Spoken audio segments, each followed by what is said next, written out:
Latest news updates కోసం ఇప్పుడే download చేసుకోండి మీడియా ఎఫెక్ట్స్ యాప్.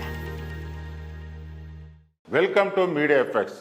టీవీ షోలు అందరు నవ్వించే కామెడీ స్కిట్స్తో జబర్దస్త్, ఎక్స్ట్రా జబర్దస్త్ షోలు ఎన్నో ఏళ్లుగా ప్రేక్షకులను ఎంటర్టైన్ చేస్తున్నాయి.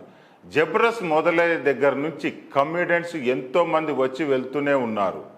కమెడియన్స్ ఎంతమంది వచ్చి వెళ్ళినా జడ్జిలు మాత్రం తక్కువే. గతంలో రోజా, నాగబాబు ఈ కామెడీ షోకు జడ్జిలుగా ఏళ్ల తరబడి ఉన్నారు. కానీ పొలిటికల్ బిజీ వల్ల ఇద్దరు జబర్దస్త్ను వదిలేశారు.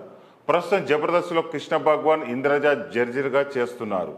ఎక్స్ట్రా జబర్దస్త్లో కృష్ణ భగవాన్తో పాటు ఖుష్బు చేస్తుంది. అయితే ఇంద్రజ జబర్దస్త్తో పాటు శ్రీదేవి డ్రామా కంపెనీ కూడా చేస్తూ తన సెకండ్ ఇన్నింగ్స్లో పలు సినిమాలు కూడా చేస్తూ బిజీగా ఉంది. ఇక జబర్దస్త్లో ఎవరికైనా కష్టం వస్తే అండగా నిలబడి అందరికీ దగ్గరైంది. గత కొన్నాళ్ళుగా జబర్దస్త్ చేస్తూ ఇంద్రజ ఇంకా ఇక్కడే ఉంటుంది అనుకునే టైంలో జబర్దస్త్ వదిలేసి వెళ్తున్నట్టు తెలిసింది. తాజాగా రిలీజ్ చేసిన జబర్దస్త్ ప్రోమోలో ఇంద్రజ మాట్లాడుతూ జబర్దస్త్కు కొంచెం గ్యాప్ ఇస్తున్నానని వీడుకలు చెప్తూ స్టేజ్ పైన ఏడ్చేసింది. తనకు బాగా ఇష్టమైన నూకరాజును హత్తుకొని ఎమోషనల్ అయింది. దీంతో ఈ ప్రోమో వైరల్గా మారింది. అయితే గ్యాప్ ఇస్తున్నాను అని చెప్పడంతో మళ్ళీ కొన్నాళ్ళ తర్వాత వచ్చే అవకాశం ఉన్నట్లు తెలుస్తుంది. మరి ఇంద్రజ మళ్ళీ జబర్దస్త్కు వస్తుందా రాదా చూడాలి.